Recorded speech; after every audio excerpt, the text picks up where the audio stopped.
Welcome back. This is the Roundtable, Twin Cities News Talk, AM 1130. Davis and Emmer, Sue Jeffers, Andrew Lee.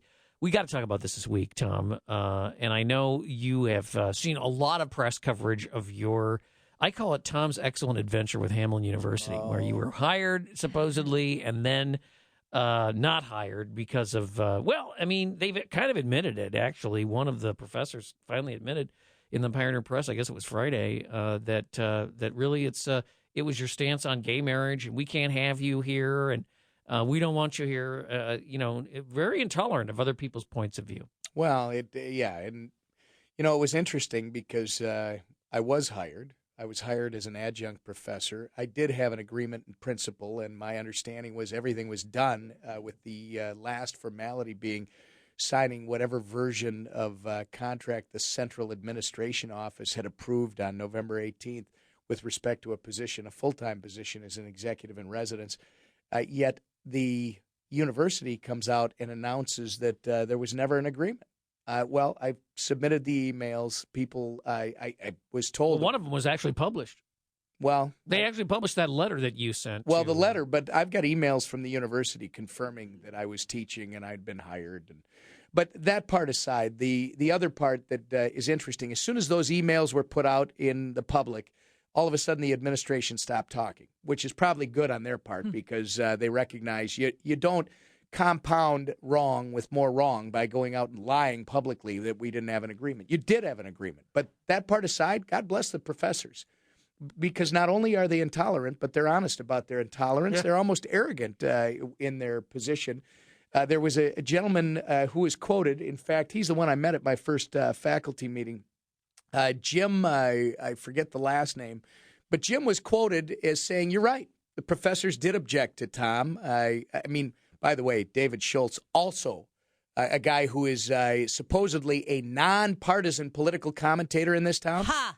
He's the guy who was quoted in the school newspaper as saying that the professors, one of their main objections. He's a go-to guy for politics for the local media. He should never be doing that again. What a joke. Unless they put out their partisan political whatever. He should never be in that position. But he made the statement that was quoted in writing. Second, now you've got in the St. Paul Pioneer Press, I think it was later in the week, you had this Jim come out and say that, we had two concerns. One, we thought it was a bad business decision for Hamline.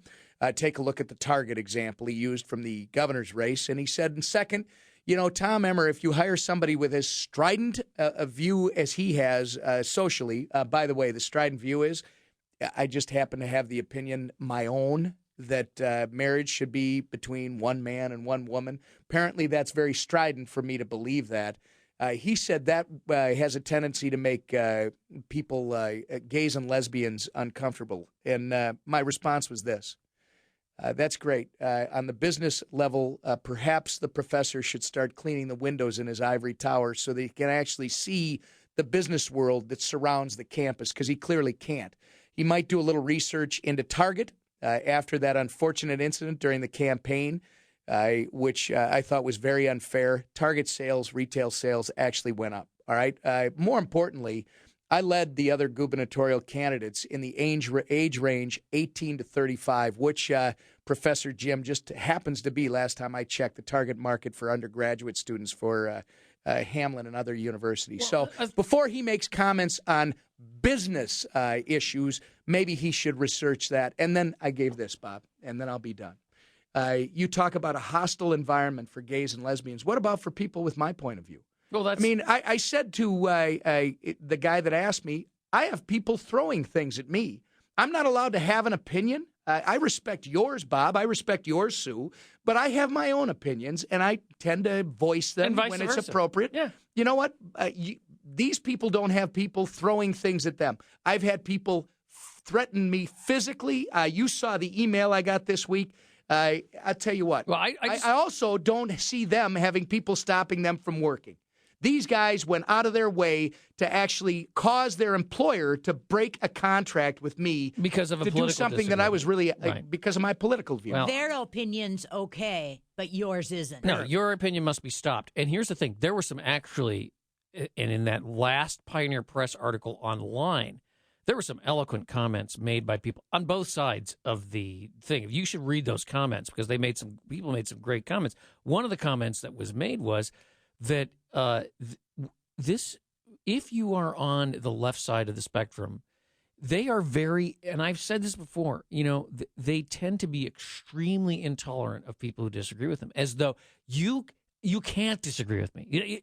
They are very intolerant of disagreements with their perspective. It becomes it's a moral thing that you must agree with them.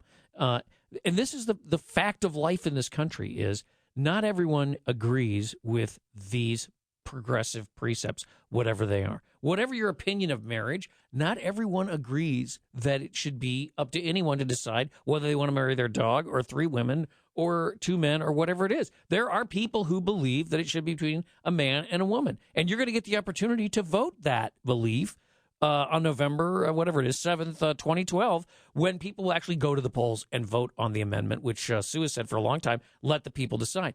What are they going to do if they lose? Like, what happens if they lose that vote? Oh, they'll throw a fit, and we're all bigots. And that's what bothers me the most, the hypocrisy of these guys coming after you, Tom. Your personal belief, your individual belief, which is the same as mine, that marriage is between a man and a woman, that means you can't teach a business class at Hamline? That was... What? I didn't even bring that up because I told one of the reporters who called me, last time I checked, the textbook on business law doesn't reference marriage.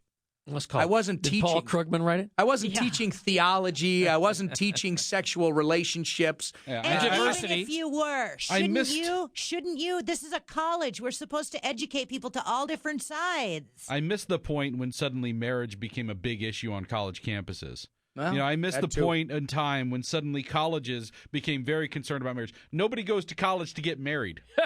Wait, though. I mean, you bring up a great point. That are looking for a husband. Because we had a debate during the governor's race at the University of Minnesota in whatever that's McNamara Center, the Wood Center, whatever it's called, where the old Memorial Stadium used to sit. And there were probably 300 to 500 people in the place.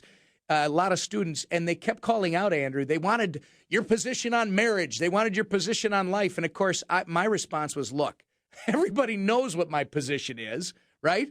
I want to talk about economics. I want to talk about how we start to get our country moving again and about opportunities. And I get booed, and they were yelling. I finally just said, I thought you guys came to college because when you get out, you want to have a job. I mean, I thought that's what this was all about, but apparently... Well, this shows you where their priorities are. Well, these gender and diversity guys are changing this whole discussion. Instead of preparing people to be productive, contributing members of society on an economic sense, they'd rather talk about these issues. No, they don't care about economics. That's not the issue to them. The issue to them is as long as we have a monochrome world in which we all agree and we're all quote-unquote equal, and then a special board of unequal people who are not elected run things, everything will be fine. And they call that the Soviet Union. That's how it works. But they don't see it that way. So it's not a question. You're not going to persuade them with that argument because their idea is tyranny. It is a tyranny of progressivism that they actually want to create. And, we are losing faith in our institutions because they have become so politicized and so brittle to this thing. We all ought to be able to go to school. We all ought to be able to, use the resources of government that are available to us without fear of being put down because we have a particular point of view. And in this case, it happens to be the conservatives who are constantly pilloried by a minority in government and in our institutions and in our media because they have a certain opinion. And people need to start standing up and just saying, I'm not putting up with that anymore. And that's why you're getting as much support as you're getting. Even the people who say that you're whining about this, and when you should go to Bethel College, where they actually agree with your viewpoints, are recognizing that it's an issue. I got some amazing email from people this week. Me too. That said, my kids have gone through this.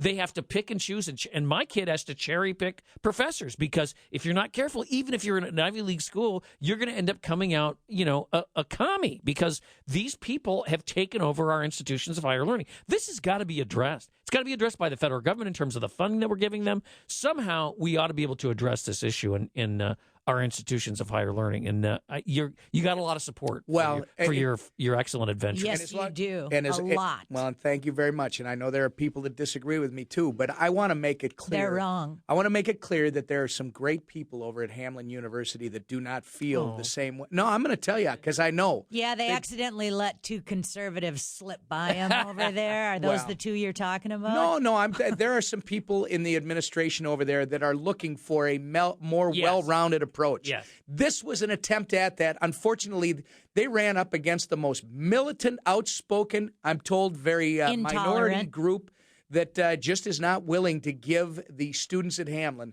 the opportunity for all different points of view. Well, this has been a good roundtable, you guys. I've had a lot of fun and appreciate everybody tuning in. This is the Roundtable Twin Cities News Talk, AM 1130.